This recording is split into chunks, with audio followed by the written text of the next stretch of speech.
সকালে জমা বিকেলে খরচ, কাল খরচ হয়ে যাচ্ছে। দেখুন, এনকাউন্টার হয়েছে পশ্চিমবাংলায় সম্ভবত প্রথমবার, নকশাল আমলে হতো।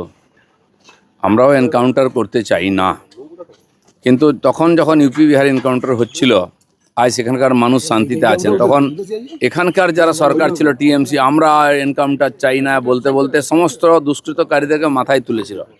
তাই আজকে ওই অপকর্মগুলো হচ্ছে। পশ্চিমবাংলার পুলিশও চাইলে সব কিছু করতে পারে, এটা আমরা ভুলে গেছিলাম।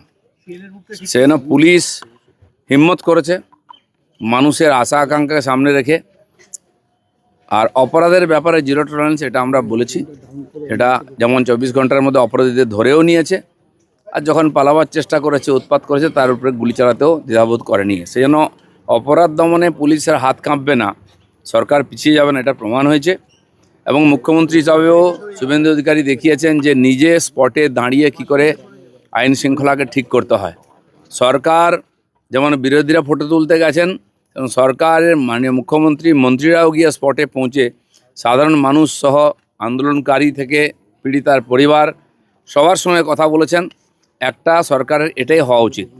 অপরাধ বেড়ে যাচ্ছে দুনিয়াতে, রাতারাতি বন্ধ হবে না, কিন্তু সরকার যদি সচেষ্ট হয় অনেক কিছু হতে পারে। সেটা বিহার ইউপিতে আমরা দেখিয়েছিলাম। আজ পশ্চিমবাংলায় সেই পিরিয়ডটা শুরু হয়েছে। মায়ের থেকে মাসির দরদ বেশি। নির্যাতিতার বাবা, নির্যাতিতার মা, যাকে এনকাউন্টার করা হয়েছে তার মা, তার বউ, তারা বলছে আমাদের কোনো আপত্তি নেই, ও এরকমই ছিল, যা হয়েছে ঠিক হয়েছে। প্রতিবাদ করলো কারা? বিকাশ রঞ্জন ভট্টাচার্য, উপাসনা চৌধুরী, মমতা ব্যানার্জি, গর্গ চ্যাটার্জি। আমি বলবো, এই যে নামগুলো বললেন না, বুদ্ধিজীবী নাম, এরা সমাজ বিরোধী। আমার মনে হয় এই যে অপরাধ বেড়েছে সমাজে, অপরাধীদের পেছনে এই কমিউনিস্টরা, এই বুদ্ধিজীবীরা চিরদিন দাঁড়িয়েছে। এরা নিজের খালি ইমেজ, নিজের নাম ছাড়া কিছু চায় না। যখন অপরাধ হয়েছে তার বিরুদ্ধে আন্দোলন, আবার অপরাধীকে সাজা দিলে তার বিরুদ্ধে আন্দোলন। আমি বলছি যে ডিম যেখানে সেখানে নষ্ট করবেন না, এই বুদ্ধিজীবীদের মাথায় ডিম ভাঙুন, বুঝিয়ে দিন এরা সমাজ বিরোধী।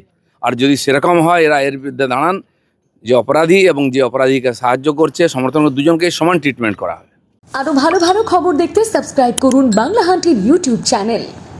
বাংলা হান্টের আরো খবর দেখতে নজর রাখুন। বাংলা খবর মানেই বাংলা হান্ট।